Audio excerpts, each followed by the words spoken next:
রিয়ার জন্মদিনে আমাকে যে এতটা অপমান অসম্মান করবে তা কখনো কল্পনা করিনি। ও তো আমাকে অনেক ভালোবাসতো। আজ হঠাৎ কী বুঝে আমাকে অপমান অপদস্থ করলো তাও ও ভালো জানে। অনেকটা ভালোবাসা নিয়ে জন্মদিনে গিফট কিনে রিয়ার সামনে হাসি উজ্জ্বল চেহারা উপস্থাপন করে বললাম, রিয়া, এই নাও তোমার জন্মদিনের গিফট।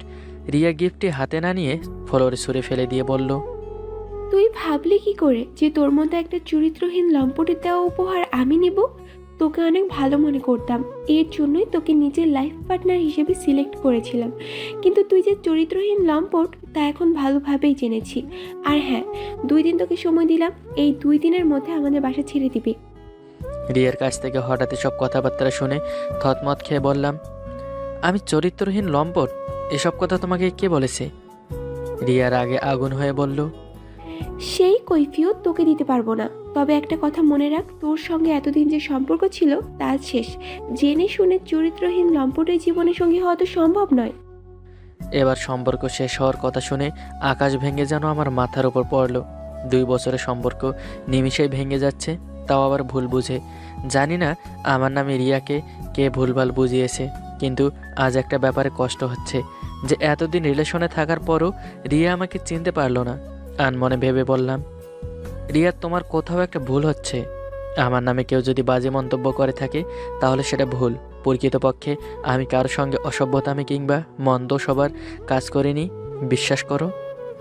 তোর এই ভালো চেহারার পিছনে যে শয়তানের মুখোশটা রয়েছে তা আজ আমি ভালো করে জেনেছি।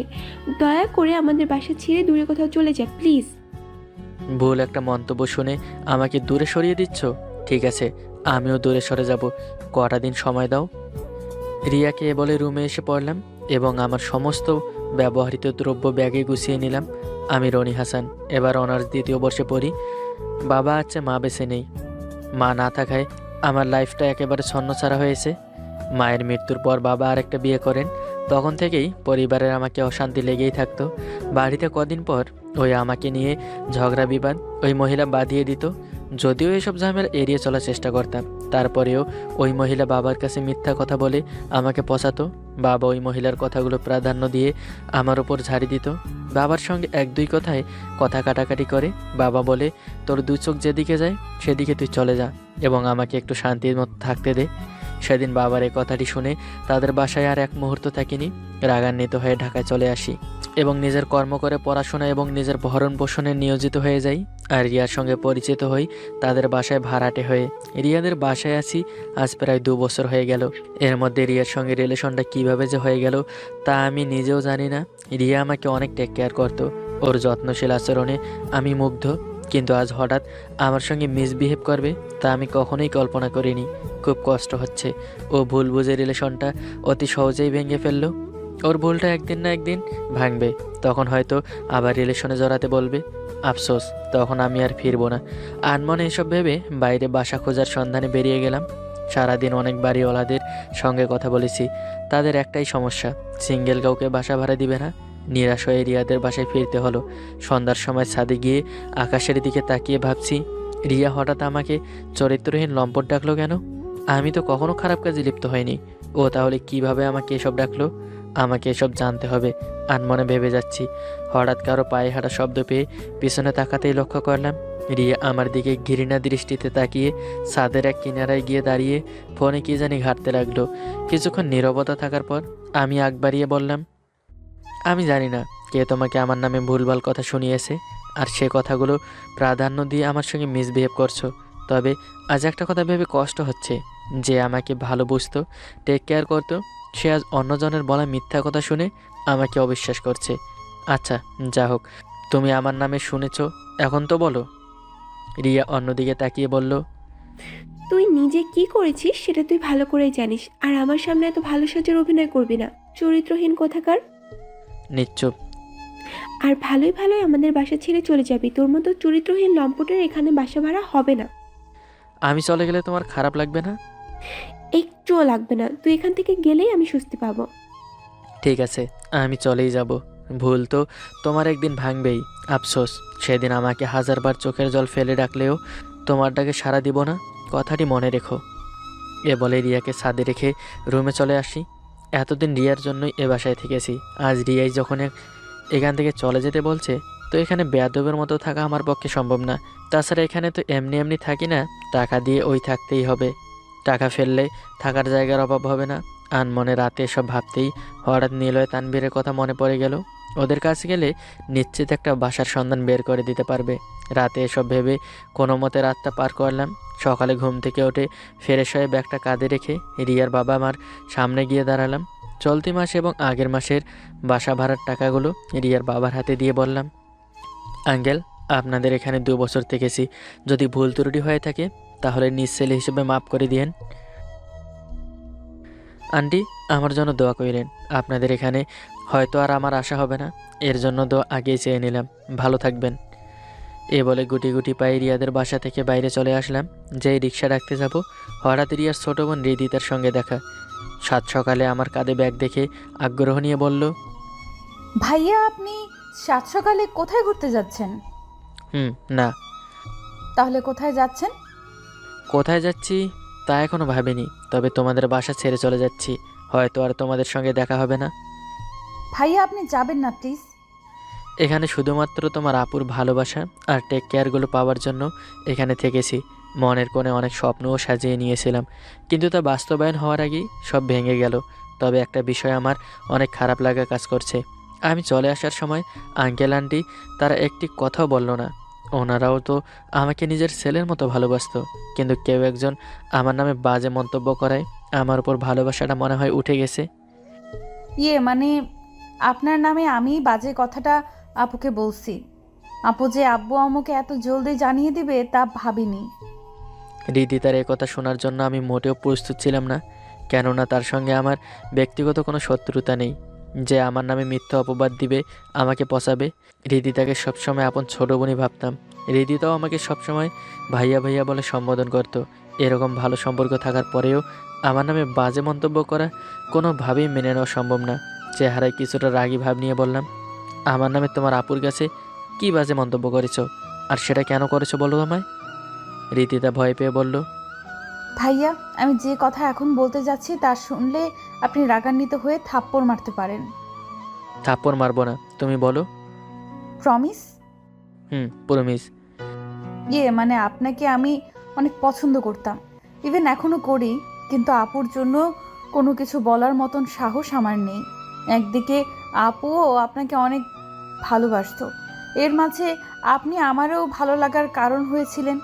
আর আপুর সঙ্গে আপনার রিলেশনটা ভাঙার জন্য আপনার নামে নোংরা একটা অপবাদ দেই।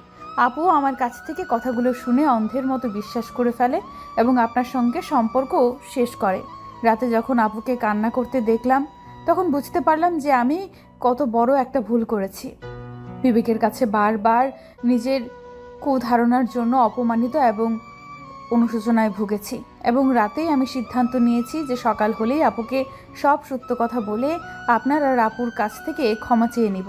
কিন্তু তার আগেই যে আপনি আমাদের কাছ থেকে চলে যাওয়ার সিদ্ধান্তটাই উপনীত হবেন তা আমার জানা ছিল না। রীতিতে একটু বলে থেমে গেল। ওর কথা শুনে শিহরিত হয়ে গেলাম। 10ম শ্রেণীর পড়ুয়া একজন পিচ্চি মেয়ে আমাকে নাকি তার ভাল লাগে। রাগান্বিত হলেও নিজেকে সংযত রেখে বললাম, ছোট হোক কিংবা বড় হোক, একজন আরেকজনকে পছন্দ করা কিংবা ভালো লাগা এটা খারাপ কিছু না, কিন্তু নিজের স্বার্থতাকে হাসিল করার উদ্দেশ্যে কারণ আমি মিথ্যা অপবাদ দিয়ে সম্পর্ক নষ্ট করা কিন্তু এটা অন্যায়। আজ তোমার কাছ থেকে এরকম কিছু শুনবো তা কখনো কল্পনা করিনি। মনের কোণে এমনি খারাপ লাগা ছিল, তোমার কথাগুলো শুনে আরও দ্বিগুণ বেড়ে গেল। এই বলে রিক্সাটিকে রিক্সা উঠতে যাব, রীতিতে আমার হাত ধরে কান্না করে বলল, ভাইয়া, আমি ভুল করে ফেলেছি, প্লিজ মাফ করে দিন। আপুকে আমি সব জানিয়ে দেব, তবুও চলে যায়েন না প্লিজ। এসব বলে কোনো লাভ নেই। অবিশ্বাস করে তোমার আপু যেহেতু সম্পর্ক শেষ করেছে, তো দ্বিতীয়বার আর তাকে আপন করে নেওয়ার মতো ইচ্ছা আমার নেই। ভালো থাকো, আল্লাহ হাফেজ। এ বলে ওখানে বিদায় জানিয়ে চলে আসি নিলয় বন্ধুর মেসে। অপরদিকে, আপু, আমি একটা বড় ভুল করে ফেলেছি। তোকে আগেই বলতে চেয়েছিলাম, কিন্তু সময় সাপেক্ষে এতটা উল্টো হয়ে যাবে তা আমি কখনো কল্পনা করিনি। রিদিতা কান্নাজড়িত কণ্ঠে রিয়ার উদ্দেশ্যে বলে উঠল। রিয়া ফোন ঘাটা বাদ দিয়ে রিদিতার কান্নার শব্দ পেয়ে হকচকিয়ে বলল, কি ব্যাপার রিদিতা, তুই কান্না করছিস কেন? আর কোন ভুলের কথা বলছিস? রনি ভাইয়া আমাদের বাসা ছেড়ে চলে গেছে, তোর কি খারাপ লাগছে না? রিদিতার একথা শুনে রিয়ার বুকে কেমন জানি দুমড়ে মুচড়ে ওঠে। অজানা এক খারাপ লাগা মনে কাজ করতে লাগলো। নিজের খারাপ লাগা সত্ত্বেও নিজেকে স্বাভাবিক রেখে বলল, ওই চরিত্রহীন লম্পট চলে গিয়ে ভালো হয়েছে। যে আমার ছোট বোনকে কুপ্রস্তাব দেয় তাকে জুতো পেটা করে তাড়িয়ে দেওয়া উচিত ছিল। ভালোবাসতাম তাই জুতো পেটা করিনি। তোর বয়ফ্রেন্ড ভালোই ছিল, আমি তোকে ওইসব মিথ্যা বলছি যাতে তোদের ভালোবাসার সম্পর্ক ভেঙে যায়। তুই যেগুলো আমাকে বলছিস সেগুলো একটাও সত্যি না, সব মিথ্যা। তাহলে মিছে কেন আমাকে এসব কথা বললি? আমিও রনি ভাইয়াকে ভালোবাসতাম, কিন্তু তোর জন্য কিছু বলতে পারতাম না, তাই এই ভুল পন্থা অবলম্বন করে নেই। বিশ্বাস কর আপু, আবেগে পড়ে বিবেক কাজে লাগাইনি। রাতে যখন তোকে চাপা সুরে কান্না করতে দেখলাম তখন বিবেককে নাড়া দিয়ে উঠল যে আবেগের বশে কত বড় ভুল আমি করে ফেলেছি। সকালে ঘুম থেকে উঠে তোকে সব কিছু বলতে চেয়েছিলাম, কিন্তু তার আগেই রনি ভাইয়া চলে গেল। আটকানোর অনেক চেষ্টা করেছি কিন্তু আটকাতে পারিনি। রিদিতার একথা শুনে রিয়ার চোখ জোড়াতে নোনা জলে ভিজে উঠল। কান্না জড়িত রাগী কণ্ঠে পড়ল, ইচ্ছে করছে তোকে কাঁচা বেত দিয়ে পিটিয়ে পিঠের ছাল তুলে ফেলি। আমার ব্যাপারে সব জেনেও এত বড় একটা জঘন্য কাজ তুই কিভাবে করতে পারলি আমায় বল? সরি আপু। খবরদার ওই মুখে আমাকে আপু রাখবি না। এখন দূর হয়েছে আমার চোখের সামনে থেকে, নইলে কিন্তু এবার সত্যি সত্যি বেত আনবো। রিদিতা মাথা নিচু করে চলে গেল। আর রিয়ার ভুলটাও খুব সহজেই ভেঙে গেল। রিয়ার খুব ইচ্ছে করছে তার ভালোবাসার মানুষটির কাছে গিয়ে সরি বলে সব সমাধান নিতে। নিজের রুমে বেশিক্ষণ মন টিকল না। ভালোবাসার মানুষটি যে রুমে থাকতো রিয়া খুব দূরত্ব সে রুমে চলে যায়। তালা ঝুলানো দেখে মন খারাপ লাগা আর দ্বিগুণ বেড়ে যায়। পরিশেষে প্রিয় মানুষটির ফোনে লজ্জা শরম বাদ দিয়ে কল করতে বাধ্য হলো রিয়া। এইদিকে নিলয়ের সঙ্গে বাসা ভাড়া নিয়ে আলাপ আলোচনা করছি। এর মধ্যেই রিয়ার কল পেয়ে হকচকিয়ে যাই। যে মেয়ে আমাকে অপমান অপদস্থ করে বাসা থেকে চলে যেতে বলল, আর সে কিনা এখন কল দিচ্ছে। যাক, এই সুযোগে তার অপমানের কিছু কথা ফিরিয়ে দেওয়া যাবে। আনমনে ভেবে রিয়ার কল রিসিভ করলাম। বললাম, হঠাৎ কীভাবে এই চরিত্রহীন লম্বরের কাছে কল দিলেন? আমি তো খারাপ মানুষ, তাই না?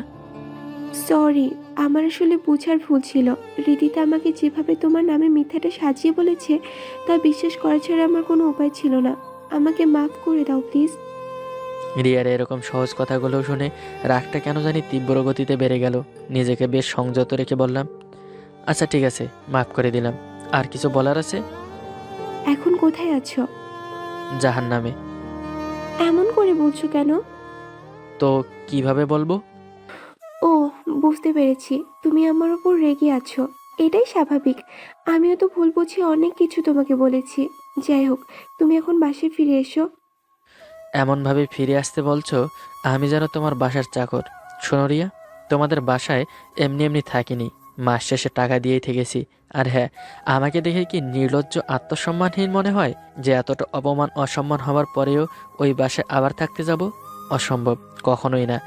এই ঢাকা শহরে টাকা ফেললে আমার থাকার জায়গার অভাব হবে না, কথাটা মনে রেখো। তুমি আমাকে যে শাস্তি দিতে চাও তা আমি মাথা পেতে নিব, তবুও দূরে থেকো না প্লিজ। এতটা অপমান অপদস্থ হবার পরেও নির্লজ্জর মতো তোমাদের ওখানে ফিরে যাওয়া আমার পক্ষে সম্ভব না। তোমাদের ওখানে ছিলাম বলে তুচ্ছ ভেবে কটু কথাগুলো আমাকে শুনিয়েছো। সে কটু কথাগুলো যদি অন্য কেউ বলতো হয়তো কষ্ট পেলেও অতটা পেতাম না, কিন্তু তুমি তো আমাকে ভালোভাবেই চিনতে, তারপরেও অবিশ্বাস করলে। এই 2 বছর সম্পর্কতা শেষ শব্দটি মুখে নিতে 1 সেকেন্ডও ভাবার সময় নিলে না। খুব সহজেই সম্পর্ক শেষ করে ফেললে। তো অবিশ্বাস করে সম্পর্কই যখন ভেঙেই ফেলেছো তো মিশে মিশে কথা বলার প্রয়োজন নেই। রাখছি এবার। আমার কথাগুলো শুনে রিয়া কেন জানি কান্না করে দিল। এই কান্নার মানেটা হয়তো ভুল বুঝে ভালোবাসার মানুষটিকে দূরে ঠেলে দেওয়ার এক অদ্ভুত খারাপ লাগা এবং অনুশোচনা যা তিলে তিলে রিয়াকে আঘাত করে যাচ্ছে। ওর কান্না শুনে তো ভালোভাবেই কষ্টটা উপলব্ধি করতে পারছি, কিন্তু সেদিকে তোয়াক্কা না করে কর্কশ গলায় বললাম, কি ব্যাপার, এখন কান্না করছো কেন? রিয়া কান্না জড়িত কণ্ঠে বলল, আমি তোমাকে ছাড়া থাকতে পারবো না, প্লিজ চলে এসো। সম্ভব না রিয়া, তুমি এখন 1000বার কান্না করে বললেও কোনো লাভ হবে না।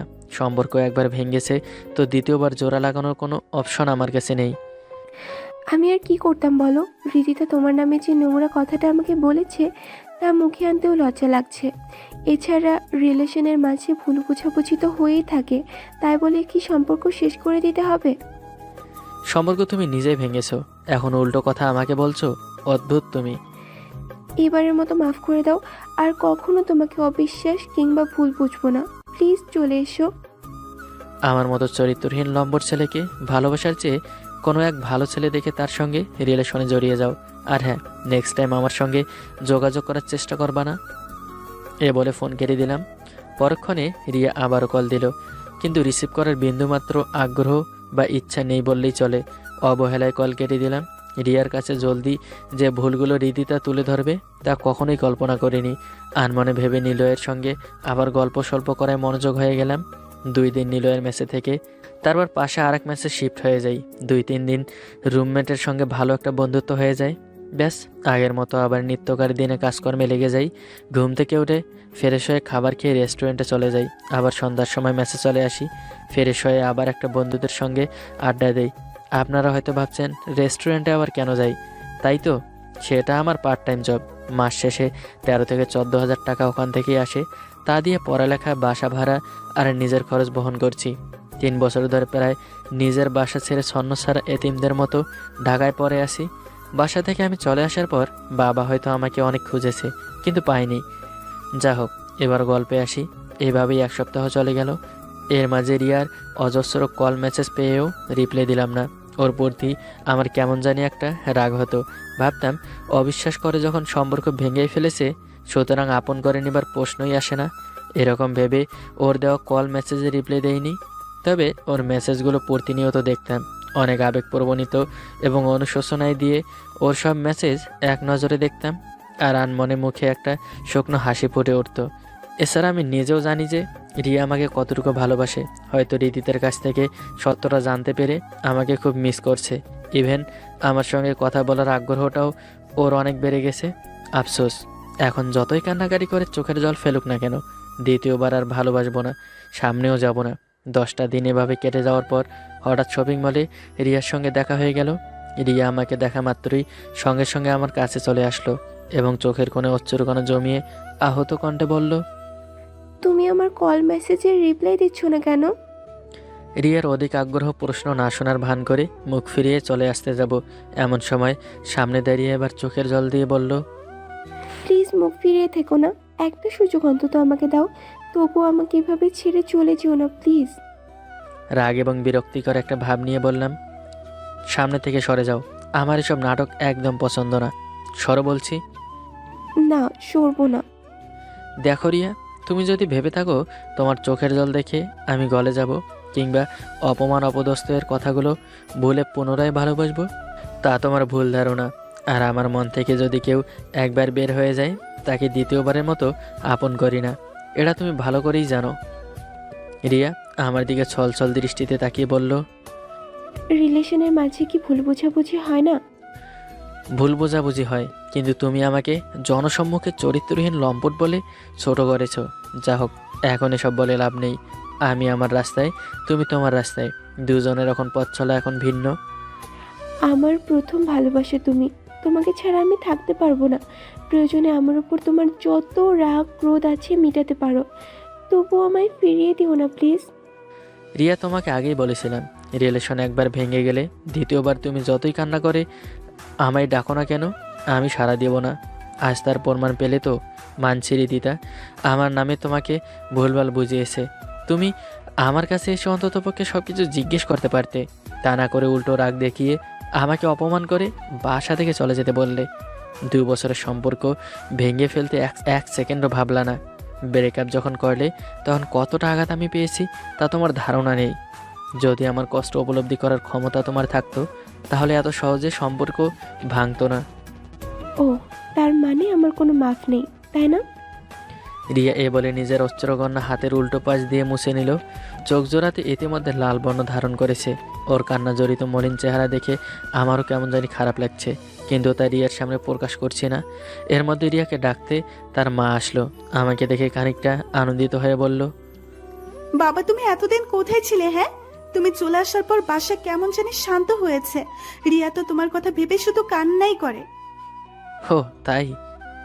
বাবা আমি একটা রিকোয়েস্ট করবো, রাখবা? চেষ্টা করব, আপনি বলেন। এখন কি আমাদের বাসায় আবার আগের মতো থাকা যায় না? আন্টির এ কথা শুনে অবাক হয়ে গেলাম। সেদিন তাদের সামনে বাসা থেকে বিদায় জানিয়ে চলে আসলাম, একটা কথাও বলল না। আজ আবার ফিরে যেতে বলছে, কি অদ্ভুত। আনমনে ভেবে বললাম, আন্টি, এত কিছু হবার পরেও আপনাদের বাসায় ফিরে যাওয়া আমার পক্ষে সম্ভব না। তাছাড়া আমারও আত্মসম্মান বোধ আছে। যেখানে অপমান অসম্মান হয়েছি, সেখানে দ্বিতীয়বারের মতো যাওয়ার ইচ্ছা বা আগ্রহ দুটির মাঝে একটিও নেই আমার। সরি আন্টি, আমি আপনার কথা রাখতে পারলাম না। রিয়ার সঙ্গে আন্টিও আমার কথাগুলো শুনে বিষণ্ণতায় মুখ কালো করে ফেললেন। তারা হয়তো আমার এমন ধারা কথা শুনবে তা আশা করেনি। কিছুক্ষণ নীরবতা থাকার পর রিয়া বলল, আমার কথা নয় নাই মানলে মার কথা অন্তত শোনো প্লিজ। সম্ভব না, এবার আমাকে যেতে হবে। এ বলে বিদায় জানিয়ে ম্যাচে চলে আসি। আসার সময় রিয়া আমার দিকে এক দৃষ্টিতে তাকিয়েছিল। ওর চাহনিতে অনেক কিছু বলছে, যা প্রকাশ করতে পারছিল না। নিজের রাগ ক্রোধকে প্রাধান্য দিয়ে রিয়াকে আমার লাইফ থেকে দূরে সরিয়ে নিলাম। অবিশ্বাস এমন একটা শব্দ, যা যত গভীর আর দুষ্ট মিষ্টি সম্পর্ক থাকুক না কেন, যদি একবার সম্পর্কের মাঝে অবিশ্বাস নামক শব্দটি যুক্ত হয়ে যায়, তো সে সম্পর্ক টিকে না। রিয়ার সঙ্গে আমার রিলেশনটাও সব দিক থেকেই ভালো চলছিল, কিন্তু রিয়া আমাকে অবিশ্বাস করার কারণে 2 বছরের সম্পর্ক শেষ করতে 1 সেকেন্ডও ভাবিনি। সত্যটা জানার পর আবার সম্পর্ক জোড়া লাগানোর জন্য অধিক আগ্রহ নিয়ে বসে আছে। আফসোস, জোড়া আর লাগবে না। আপনারা হয়তো ভাবছেন রিলেশনটা ভেঙে আমার খুব আনন্দ লাগছে। না, প্রকৃতপক্ষে রিয়ার মত আমারও খারাপ লাগা কাজ করছে। আর এখন মন খারাপ নিয়ে মেসে বসে আছি। ফেসবুকও এখন কেন জানি ভালো লাগে না। মন খারাপ লাগা নিয়ে দিনটা কোনো রকম কেটে যায়। আজ শুক্রবার, কাজকর্ম থেকে কম বেশি সবাই বিরত। কেউ নাক ডেকে বিছানায় আরামে গড়াগড়ি করছে, কেউ আবার সকাল সকাল পরিপাটি হয়ে তার গার্লফ্রেন্ডের সঙ্গে দেখা করানোর জন্য বেরোচ্ছে। আর আমি শুয়ে শুয়ে রুমমেটের কাণ্ড দেখছি। এর মাঝে হঠাৎ নিলয় সজীব এসে আমার বিছানায় শুয়ে থাকা দেখে বলল, কিরে, শুয়ে থাকবি নাকি আমাদের সঙ্গে ঘুরতে যাবি, কোনটা? ধুর, শুয়ে থেকে কি সময় কাটবো। 2 মিনিটে রেডি হ, হাতে সময় খুবই কম। আজ নিলয়ের আবার প্রপোজ ডে। কিরে নিলয়, পারবি তো মেঘলাকে প্রপোজ করতে? অবশ্যই পারবো, তোরা শুধু আমাকে দূর থেকে সাপোর্ট দিবি। ওকে দোস্ত। তারপর 3 বন্ধু মিলে দিয়া বাড়ির ওই দিক ঘুরতে যাই। আজ নিলয় মেঘলাকে প্রপোজ করবে, আর আমরা দূর থেকে সাপোর্ট দিব। নিলয় আবার একটু ভীতু টাইপের, চাপাবাজগিরির দিকে সেরা, কিন্তু কোনো মেয়ের সামনে গিয়ে কথা বলা আজ পর্যন্ত তার সাহসে কুলায়নি। আর সে কী করবে তাও ভালো জানে। আনমনে ভেবে যাচ্ছি, হঠাৎ সজীব নিলয়ের উদ্দেশ্যে বলে উঠল, নিলয়, ওই দেখ, মেঘলা তোর জন্য অপেক্ষা করছে। আজ ভালোই ভালোই মেঘলাকে প্রপোজ যদি না করতে পারস, তো 2 বন্ধুর মারের হাত থেকে তোকে রক্ষা করতে পারবে না, কথাটি মনে রাখিস। সজীব বন্ধুর এমন দ্বারা কথা শুনে কিছুটা হেসে বললাম, নিলয়, চাপ নিস না। আজ তুই যদি ওখান থেকে কেটে পড়িস, তো মেঘলাকে আমি প্রপোজ করব। আর তুমি তো আমাকে ভালোভাবেই চেনো। নিলয় আমাদের কথাগুলো শুনে রেগে মেগে বুকে সাহস জুগিয়ে মেঘলার সামনে ঘর ঘর করে টেপ রেকর্ডারের মতো প্রপোজ করলো। এখন লাল গোলাপ নিয়ে মেঘলার সামনে তুলে ধরলো। মেঘলা কী জানি ভেবে তারপর ফুলটি হাতে নিয়ে মিষ্টি একটা হাসি দিয়ে চলে গেল। আর নিলয় খুশিতে আত্মহারা হয়ে নাচতে নাচতে আমাদের দিকে এসে বলল, বন্ধু, রিলেশনটা হইয়া গেছে, চল এবার তোদের রেস্টুরেন্টে গিয়ে ট্রিট দিব। কি রিলেশনটা হয়েছে? ট্রিট তো অবশ্যই রাখবো, চল। তারপর 3 বন্ধু মিলে আবার রেস্টুরেন্টে চলে যাই। খাবার দাবার পর্ব ভালো চলছে। হঠাৎ চেনা কণ্ঠে কেউ একজন বলে উঠল, বাবা কেমন আছিস? কতদিন পর তোকে দেখলাম। উপস্থিত সজীব নিলয় তারাও লোকটির দিকে তাকালো।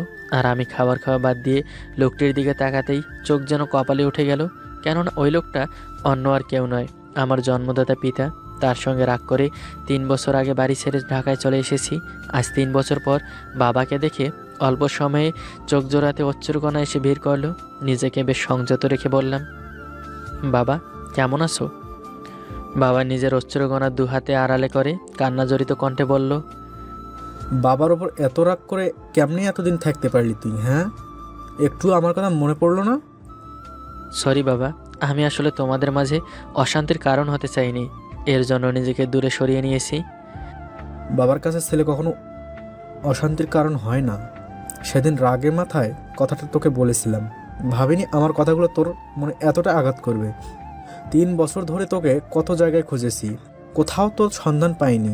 আজ যেভাবে দেখা মিলে যাবে তা আমার বিশ্বাসই হচ্ছে না। সেদিন নিলয় সজীবের সঙ্গে রেস্টুরেন্ট না গেলে হয়তো বাবার সঙ্গে দেখাই হতো না। যে সৎমার আচরণে আমি বেশি বিরক্ত হতাম, সময় সাপেক্ষে সে অনেকটাই পাল্টে গেছে। এখন তার কথাবার্তা শুনলে মনে হয় যে সে আমার আপন মা। পরিশেষে আমার ছন্নছাড়া জীবন পুনরায় আলোকিত হলো। 3 বছর আগে যখন নিজ বাসা ত্যাগ করে, তখন ভেবেই নিয়েছিলাম যে নিজ বাসায় আর ফেরা হবে না। নিজ বাড়ি ছেড়ে ঢাকায় যখন 1 বছর থাকলাম, তখন পুরোপুরি বুঝে নিয়েছিলাম যে সারা জীবন আমাকে এভাবেই কাটাতে হবে। তার থাকতে হলো না। সেদিন রেস্টুরেন্ট থেকে বাবা আমার কোনো কথা না শুনে আমাকে আবার গ্রামে ফিরিয়ে নিয়ে যায়। যদিও প্রথমে আমি যেতে চাইনি, পরক্ষণে বাবার ইমোশন দেখে তার কথা আর ফেলতে পারিনি। তার সঙ্গে গ্রামে আসতে হয়েছে। বাড়িতে এসে রিয়ার স্মৃতিগুলো ভুলতে চেষ্টা করি, কিন্তু কোনো এক অদৃশ্য বাঁধনের কারণে রিয়াকে ভুলতে পারছিলাম না। মনে হচ্ছে সব রাগ ক্রোধ ভুলে গিয়ে রিয়াকে আপন করে পরক্ষণে ভাবি, আমি কি রিয়াকে ছাড়া ভালো থাকতে পারবো? রিয়া কি আমাকে ছাড়া ভালো আছে? হয়তো ভালো নেই। আনমনে ভাবছি। হঠাৎ কেন জানি রিয়ার ফোন নাম্বারটা ব্ল্যাকলিস্ট থেকে ছাড়ানোর ইচ্ছা জাগ্রত হলো। পকেট থেকে ফোন বের করে প্রথমে ওর নাম্বারটা ব্ল্যাকলিস্ট ছাড়লাম, তারপর ফেসবুকে গিয়ে ও ব্লকলিস্ট ছাড়িয়ে নিলাম। কিছুক্ষণ পরেই রিয়া অভিমান মিশ্রিত মেসেজ পাঠালো। হঠাৎ কি ভেবে ব্লক লিস্ট থেকে আমাকে ছাড়িয়ে নিলে? আমার প্রতি তোমার খুব রাগ, তাই না? রিয়ার রিপ্লাই কিছু লিখলাম না। ও আমার নিশ্চুপ থাকা দেখে একসঙ্গে 4-5টা করে মেসেজ পাঠালো। উত্তর শুধু লিখলাম, রিয়া তুমি কি আমাকে ছাড়া ভালো আছো? কান্নার রিয়াক যুক্ত করে লিখলো, না। তারপরে ওই মেসেজিং শুরু। দেখলে তো, অবিশ্বাস করার কারণে আমাদের মাঝে কতটা দূরত্ব সৃষ্টি হয়েছে। চাইলেই তো আবার দূরত্ব নিমিষেই কমিয়ে নিতে পারো। কি সম্ভব না? সম্ভব, কিন্তু তোমাকে দ্বিতীয়বারের মতো গার্লফ্রেন্ড হিসেবে কাছে নেওয়ার আগ্রহটা আর হচ্ছে না। তবে এবার গার্লফ্রেন্ড হিসেবে নয়, নিজের বউ করে ঘরে নিতে চাই। রিয়া মেসেজটি সিন করে অনেকগুলো লাভ রিয়াকশন করলো। তার সঙ্গে লিখলো, সত্যি বলছো? আমার তো বিশ্বাসই হচ্ছে না। কি আবারও বিশ্বাস করছো? না মানে তুমি তো আমার সঙ্গে যোগাযোগই রাখোনি। ইভেন আজ 2 মাস পর ব্লক লিস্ট থেকে আনব্লক করলে। তারপর আচমকা এত বড় সারপ্রাইজ দিবা আমি তো কল্পনাও করিনি। আচ্ছা, আমার জন্য কি তোমার একটুও খারাপ লাগেনি? লাগলেও কিছু করার ছিল না। কেন? কারণ তোমার প্রতি রাগটা আমার অনেক বেশি আঁকড়ে ছিল, যার দারুণ তোমার কথা মনে পড়লেও সেই রাগ ক্রোধকে কেন্দ্র করে তোমার কথা ভুলতে হয়েছে। এখনো আমার প্রতি আগের মতোই রাগ আছে নাকি কিছুটা কমেছে? এখনও একটু আছে, তবে বিয়ের পর সেটাও কমে যাবে। রিয়ার সঙ্গে 1-2 কথায় হাসি ঠাট্টায় মনটা কেমন জানি আগেকার মতো ফুরফুরে ভালো হয়ে গেল। রিলেশনটা ঠিক হয়ে গেল। রিয়াকে ভুলতে অনেক চেষ্টা করছি, কিন্তু তার স্মৃতিগুলো ভুলতে পারছিলাম না। ভালোবাসার প্রিয় মানুষটার কাছে রাগ অভিমান হবে ঠিকই, কিন্তু সেটা দীর্ঘদিন থাকবে না। প্রথমে তো ভেবেই নিয়েছিলাম রিয়াকে আপন করে নেব, তো দূরের বিষয় তার সঙ্গে কথাই বলবো না। কিন্তু সময় সাপেক্ষে ভালোবাসার মানুষের প্রতি রাগ অভিমান কমে যেতে বাধ্য হলো। আবার এইদিকে বাবার ওপর রাগটাও শেষ। সব মিলিয়ে এখন ভালোই আছি। আগে তো মাঝে মধ্যে নিজেকে ছন্নছাড়া জীবন নিয়ে দুঃখ কষ্ট হতো। ভাবতাম আমার জীবনটা কেন এমন হলো, এর থেকে ভালো হতে পারতো। এসব কথা নিজেই বিড়বিড় করতাম। তখন আমার একাকিত্ব সময়ে রিয়া এসে নানান রকমের কথা বলে সান্ত্বনা দিত, গম্ভীর মুখে হাসি ফোটানোর চেষ্টা করত। রিয়া সব দিক থেকে আমার জন্য পারফেক্ট ছিল, কিন্তু মাঝখানে অবিশ্বাস করে ভুল বুঝলো। তারপর এসব ঘটনা ঘটে গেল। যা হোক, এখন এসব বলে কোনো লাভ নেই। দেখা যাক বাবাকে আমার বিয়ে করার ব্যাপারে কি বলে। পকেট থেকে ফোন বের করে রিয়ার হাসি উজ্জ্বল একটা ফটো বের করে বাবাকে দেখালাম। বাবা কিছুক্ষণ গম্ভীর থেকে বলল, এই মেয়েকে তুই ভালোবাসিস? আমি নাড়িয়ে হ্যাঁ সূচক জবাব দিলাম। আমার হ্যাঁ সূচক জবাব শুনে বাবা গম্ভীর কণ্ঠে বলল, এই মেয়েকে বিয়ে করার প্রয়োজন নেই। আমার চেনা জানা অনেক মেয়ে দেখাশোনা আছে। তোর সম্মতি পেলেই বিয়ের ব্যাপারে আগাবো। বাবার এমন গম্ভীর সুর আর রিয়াকে রিজেক্ট করার বিষয়টা মনে প্রচণ্ডভাবে আঘাত করলো। মন খারাপ নিয়ে ওখান থেকে প্রস্থান করব, পিছন থেকে বাবা বলে উঠল, কোথায় যাচ্ছিস? দাঁড়া। বলো। যার ফটো দেখালি তার সঙ্গে তোর কতদিনের সম্পর্ক? বলে লাভ কি? ছেলে বউ হিসেবে তো পছন্দই করলা না। ধুর পাগল ছেলে, আমি তো তোকে একটু বাজিয়ে দেখছিলাম যে রিয়েক্ট করলে কেমন রিয়েক্ট করিস। তবে যাই হোক, মেয়েটা আমার বৌমা হিসেবে বড্ড পছন্দ হয়েছে। বাবা সত্যি বলছো? হ্যাঁ সত্যি। তুই বরং ওদের সঙ্গে আমার যোগাযোগ করিয়ে। ব্যাস, তারপর রিয়া বাবার সঙ্গে যোগাযোগ করিয়ে দিলাম। এক সপ্তাহ পর রিয়ার পরিবারের সবাই এসে আমাদের অবস্থান দেখে নিল। আমাকে তো আগে থেকেই চিনত। দেখাশোনার পর্ব শেষে দুই পরিবারে কেউ বিয়েতে অমত পোষণ করেনি। জমজমাটভাবে রিয়াকে বিয়ে করি। রিয়াকে নিয়ে এখন ভালোই সুখে শান্তিতে আছি। আপনারা সবাই আমাদের জন্য দোয়া করবেন। আল্লাহ হাফেজ।